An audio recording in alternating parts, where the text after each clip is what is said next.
Amigos e amigas do Evangelho deste domingo, a igreja coloca para nós, né, um trecho de São Marcos, capítulo 1, do versículo 14 até o versículo 17.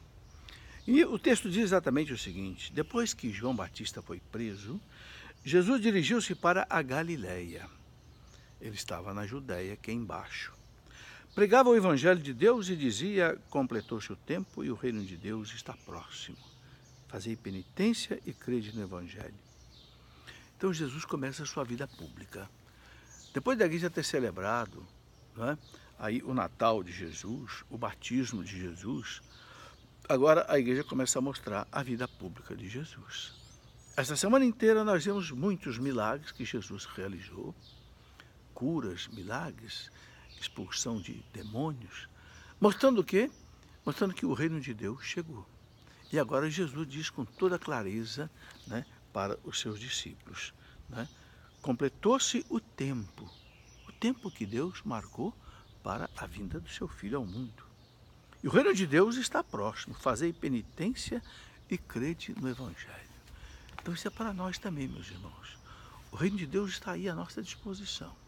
Até Jesus voltar, o reino de Deus está à nossa disposição. E esse reino de Deus está onde? Está na igreja. O Concílio Vaticano II diz que a igreja é o germe do reino de Deus, é a semente do reino de Deus. É na igreja que está o reino de Deus. É ali que nós vamos buscar a conversão, é ali que nós vamos buscar o arrependimento dos pecados, pela confissão, pela vida sacramental, pela oração, pela palavra de Deus, pelo ensinamento da igreja. Aí é que nós vamos viver isso que Jesus diz aqui para eles, né? Completou-se o tempo, fazei penitência e crede no Evangelho. A penitência é mudança de vida, é conversão e acreditar no Evangelho. Mas é o Evangelho explicado pela igreja. Não é o Evangelho explicado de qualquer jeito por qualquer um. Sabemos que o Evangelho foi muito deturpado. Cada um quiseram explicar cada um o Evangelho à sua modo. Não. A igreja é quem explica a palavra de Deus.